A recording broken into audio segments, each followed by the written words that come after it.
새해 첫 주일을 맞이합니다. 하나님께서 새 날을 열어주시고 부름받아 모인 이들에게 놀라운 은혜의 선물을 주십니다. 새해 복 많이 받으세요 인사하는데요. 하나님께서 주시기 원하는 선물과 함께 새해를 살아가시기를 주님의 이름으로 축복합니다. 앞서 빌립보서를 차근차근 살펴보았습니다.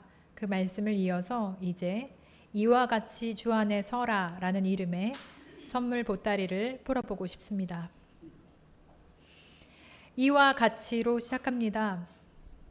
도대체 무엇과 같다는 말입니까? 이와 같이의 앞부분을 봅니다. 빌립보 교회 교인들을 나의 사랑하고 사모하는 형제 자매, 나의 기쁨이요 면류가 아닌 사랑하는 자들로 부르게 하심 같이. 바울 사도는 빌립보서 1장 1절에서 교회 교인들을 성도라고 부릅니다. 여기에서 더 나아가 사랑하고 사모하는 형제 자매들이라 부릅니다. 빌립보서를 1장 1절부터 쭉 지금까지 함께 왔기 때문에 아실 것입니다. 사도 바울은 사역의 후반부 마지막 글을 남기는 심정으로 교인들에게 글을 씁니다. 그런데 빌립보 교회 교인들에게 실망했습니다.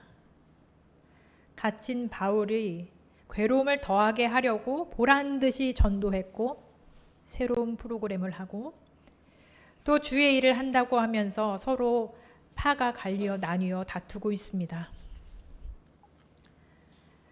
하늘의 영광을 구하고 하나님 나라의 시민권을 가진 이들처럼 살아야 함에도 땅에 있는 것을 사랑하고 그들의 배를 불리우기 위해서 사는 그들을 십자가의 원수라고 따끔하게 지적하기도 합니다.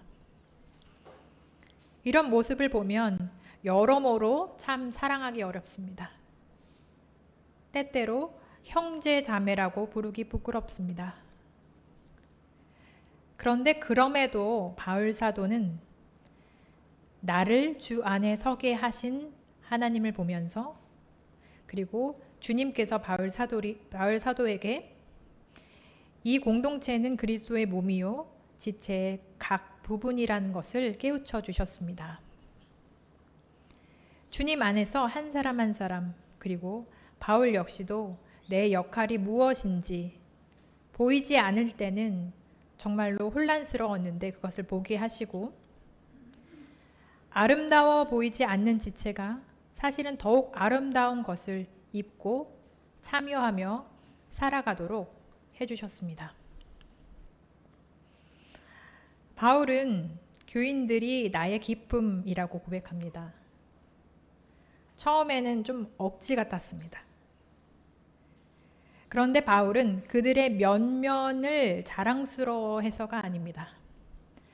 정말 지긋지긋하고 더 이상 못 보겠다 하다가도 그럼에도 그들을 여전히 사랑할 수 있어서 그들에게 말씀을 나눌 수 있어서 그리고 바울에게 먼저 하나님께서 말씀을 통해 더욱 그리스도를 알게 하셨고 또 그리스도를 얻게 하셨고 먼저 그 자신이 그리스도 안에서 새롭게 발견되는 기쁨을 경험하게 하신 후에 그 하나님을 누릴 수 있게 해주셔서 감사한 것입니다.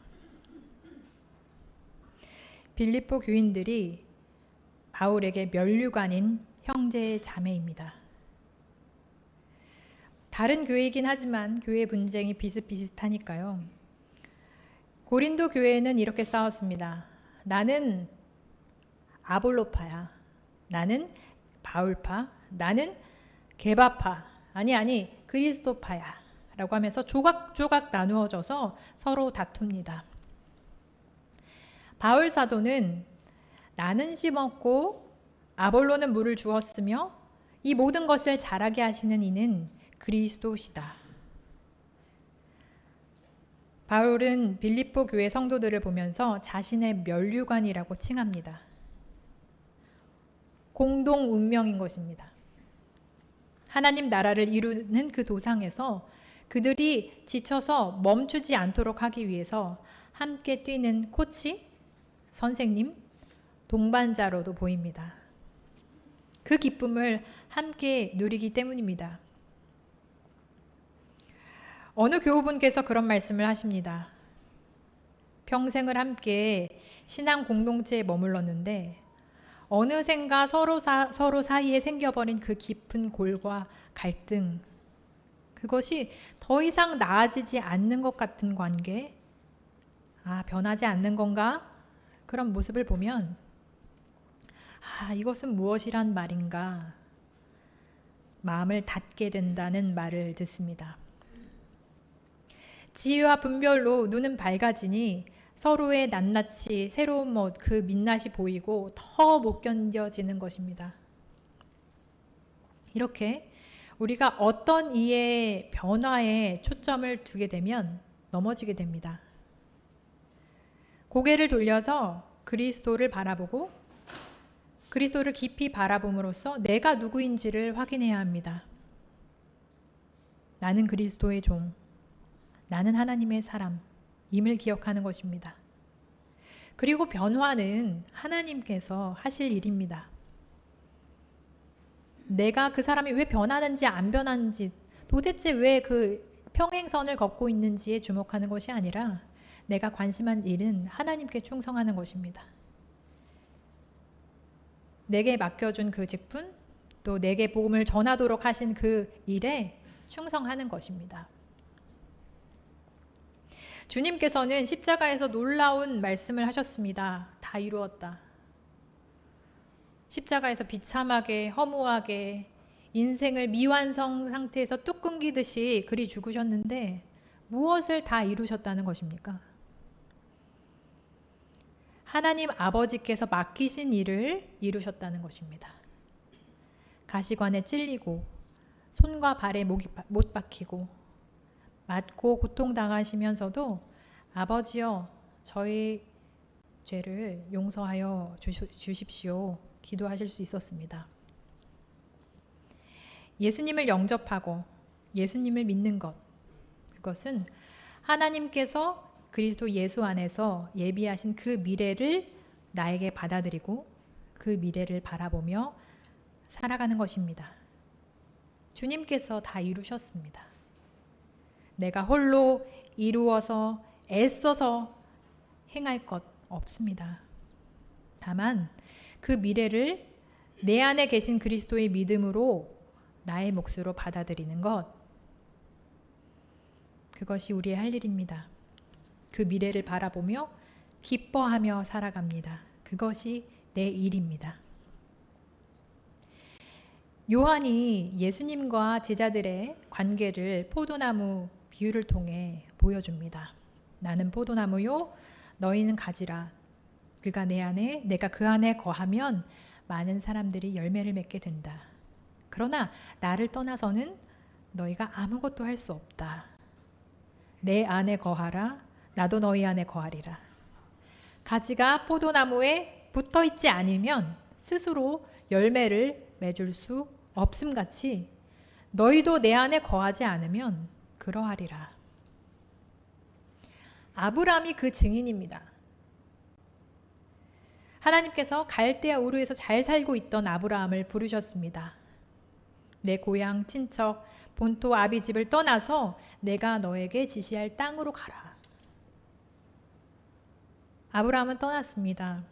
고향, 친척, 아버지의 집을 떠난다는 것, 그 당시 사회에서 보면 굉장히 위험한 일입니다. 누가 공격하면 그것을 지켜줄 피부치도 없고 혈족도 없고 불안하고 공포스럽습니다. 떠남, 대단한 믿음입니다. 아브라함은 가나안 땅에 들어갑니다. 하나님께서 이 땅을 자손에게 줄 것이라고 약속하셨습니다. 그리고 아브라함은 그 말씀에 응답하듯이 제단을 쌓고 여호와 하나님을 부르며 예배했습니다. 그러나 조금 의아하고 놀라운 것은 8절과 9절 보시면요. 이미 그 땅을 보게 해주셨는데 거기서 베델 동쪽 산으로 옮겨 장막을 치니 서쪽은 베델이요 동쪽은 아이라. 그 그가 그곳에서 여호와께 제단을 쌓고 여호와의 이름을 부르더니 점점 남방으로 옮겨갔더라. 하나님이 지시하신 그 땅이 이곳이라고 알려주셨으면 거기 그 땅에서 살고 씨름하고 그랬을 텐데 자리를 옮겨서 점점 슬금슬금 남쪽으로 내려갑니다. 하나님께서 다음 스텝을 알려주셨다거나 아브라함이 하나님께 다시 물어보았다거나 기도하거나 그런 부분은 나와 있지 않습니다. 성서는 그 부분을 침묵하고 있습니다. 그런데 그냥 자연스럽게 생각해 볼 수 있었던 것은 약속은 약속이지만 당장 이 허허벌판에 사람은 살고 있고 현실적인 어려움도 있었을 것이고 그래도 여기보다 저쪽이 조금 더 낫겠다 싶은 그런 곳으로 조금씩 이동했을지도 모를 일입니다. 그렇게 가다가 정말로 떡하니 기근을 맞이합니다. 아, 이제는 못 견디겠다 하면서 애굽을 내려갑니다. 그러면서도 신기한 것은 삶의 궤적마다 하나님을 부르고 제단을 쌓고 여호와의 이름을 부릅니다. 하나님과 함께 동행하는 길에서 한 발은 하나님께 예배하면서 부르며 한 발은 내 생각과 내 마음대로 더 좋아 보이는 곳으로 이렇게 발길을 뗍니다. 마치 이렇게 양다리를 걸치고 있는 우리들의 모습을 보는 듯합니다. 창세기 12장 오늘 읽은 부분에서 더 밑줄로 10절부터 20절 보시면 아브라함이 기근이 들어 애굽으로 내려갔을 때 애굽 사람들이 힘이 크고 세고 하니까 위험할 것이라는 것을 미리 예견하고 아내인 사레에게 누이라고 해라 이렇게 속입니다. 정말로 그래서 파라오가 사레를 누이인 줄 알고 데려가려고 하는 그 순간 하나님께서 두 사람을 건졌습니다. 아브라함이 건진 것이 아닙니다. 결국 파라오는 사레와 아브라함에게 소유까지 들려보내고 나라 밖으로 보내버립니다. 예상하지 못한 결과입니다.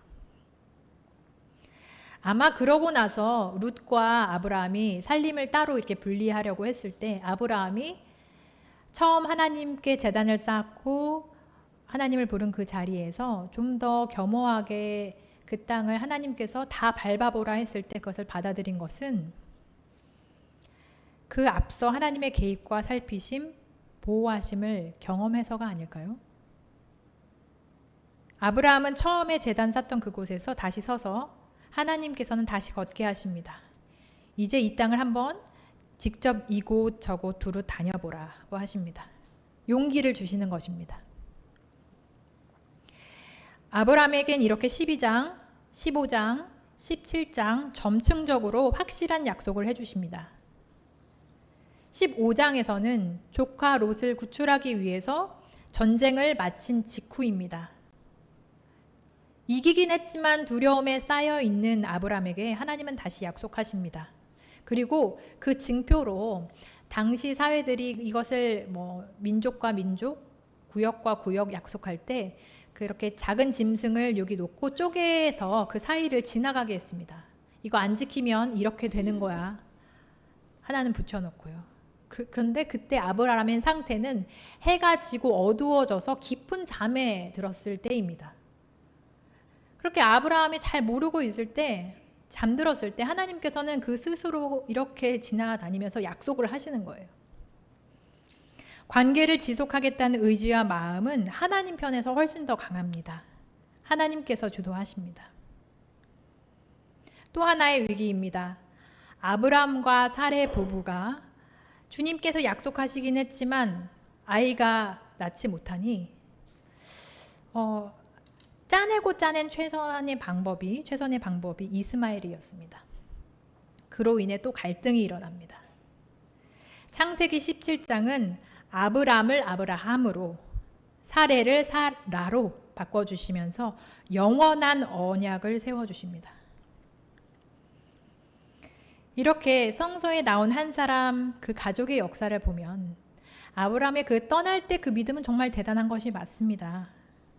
그러나 그 전체적으로 살펴보면 아브라함은 굉장히 우리와 같은 사람입니다.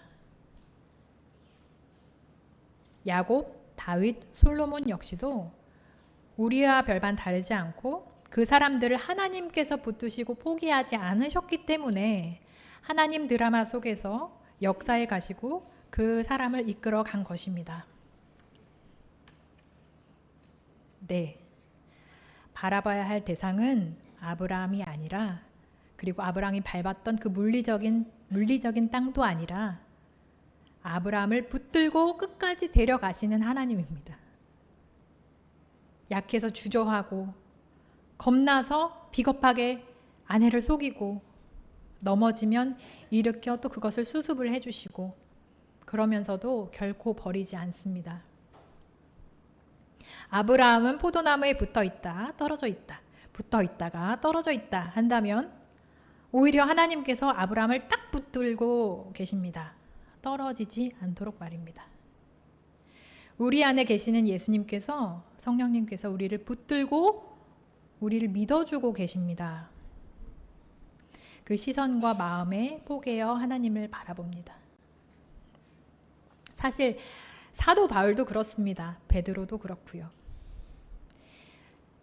사도 바울은 예수님을 믿는 사람을 정죄하고 스데반의 죽음을 지켜보았을 뿐만 아니라 죽어 마땅하다고 생각했습니다. 박해했습니다.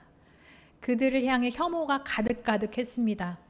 바로 거기까지만 삶의 단면을 보면 바울은 똑똑하고 열심히 있으나 도대체 희망이 없는 사람입니다. 낙인 찍히기 십상인 사람입니다. 하지만 예수님의 사랑으로 꼼짝마 이렇게 붙들려 변화되었습니다. 하나님의 선교 사역에 풍덩 뛰어들었습니다. 젊었을 때는 혈기 넘치던 때도 있어서 너 못 가. 갈라서 할 때도 있었고요. 매를 맞고 교회를 세우고 또 그 세운 교회가 말썽 생기면 마음고생을 정말 많이 하고 다시 가르치고 편지를 쓰고 지금은 그러다가 또 감옥에 갇혀 있습니다. 인생의 끝자락, 설상가상으로 실망스러운 교인을 바라보면서 그럼에도 바울은 언젠가 피어날 하나님의 가능성을 가진 한 사람 한 사람 그 교회를 바라보고 있습니다. 그 미래를 미리 땡겨 바라봅니다. 그리고 바울 자신도 거기서 멈춘 존재가 아니라 하나님의 긴 호흡 안에서 하나님의 믿어주심 안에서 그 자신도 새롭게 거듭 발견됩니다.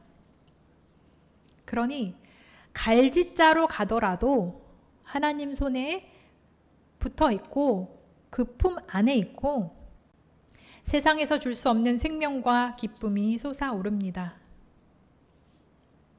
하나님 나라가 임하시오며 매일 기도합니다.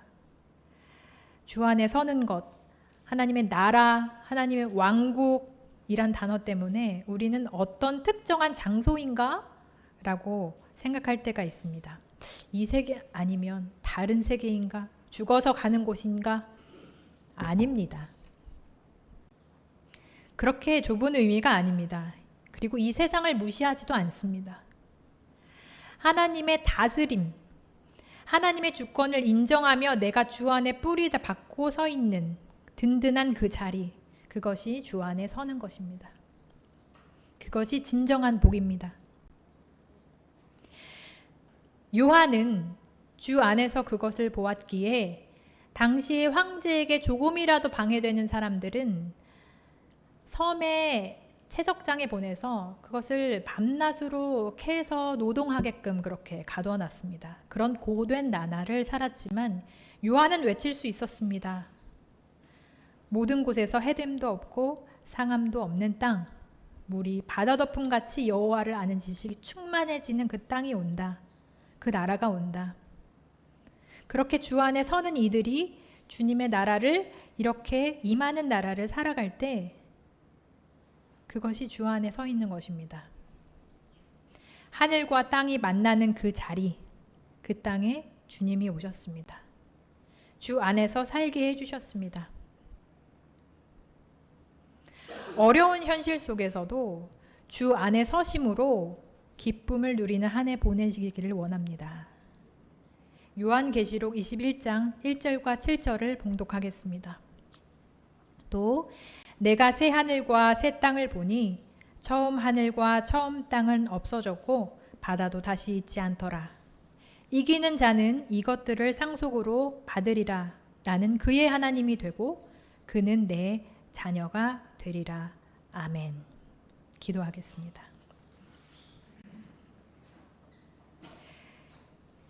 사랑과 은총 가득하신 하나님, 우리가 갈짓자로 가더라도 하나님의 손에 품에 꼭 붙어 있음을 기억하며 오직 주 안에 서는 한 해 보내게 하여 주소서. 예수님 이름으로 기도드립니다. 아멘.